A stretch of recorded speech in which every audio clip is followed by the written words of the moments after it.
તો hi friends, તો ગુજરાત સમ્રાટ હોસ્ટેલ માટેની એક નવી નોટિફિકેશન ડિક્લેર કરવામાં આવી છે. જે વિદ્યાર્થીઓનું એડમિશન નથી થયું એ વિદ્યાર્થીઓ માટે બેસ્ટ ન્યૂઝ છે, કારણ કે આજની જે નોટિફિકેશન છે એમાં તારીખ છે લંબાવવામાં આવી છે.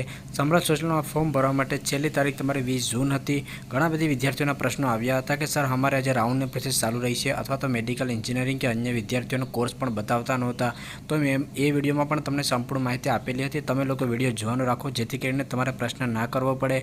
હવે જે પણ વિદ્યાર્થીઓને હજુ સુધી એડમિશન ના થયું હોય અથવા તો રાઉન્ડની પ્રોસેસ ચાલુ હોય, તો એ વિદ્યાર્થીઓ માટે સમ્રાટ હોસ્ટેલ તરફથી નવી નોટિફિકેશન ડિક્લેર કરવામાં આવી છે. એ મુજબ હવે તમે 10 જુલાઈ સુધી ફોર્મ છે એ ભરી શકો છો. જે પણ વિદ્યાર્થીઓ GCS પોર્ટલ ઉપર એડમિશન માટે અરજી કરી હોય અને 10 જુલાઈ પહેલાં એ વિદ્યાર્થીઓનો કોલેજ છે કન્ફર્મ થઈ જશે, તો તમારે હવે 10 જુલાઈ સુધી તમે એ કોલેજ ચેન્જીસ તે કરી શકશો. ટૂંક સમયમાં જ એક મેરિટ લિસ્ટને લખતો વિડીયો પણ બનાવીશ કે અમદાવાદ, બરોડા, રાજકોટ, ભાવનગર, જામનગર, આણંદ, પાટણ વગેરેમાં કેટલા ટકાવારી અટક્યો હતી, જેથી કરીને તમને ખ્યાલ આવશે કે તમને મળશે કે નહીં. તો આશા કરું કે આજનો વિડીયો તમને પસંદ આવ્યો હોય.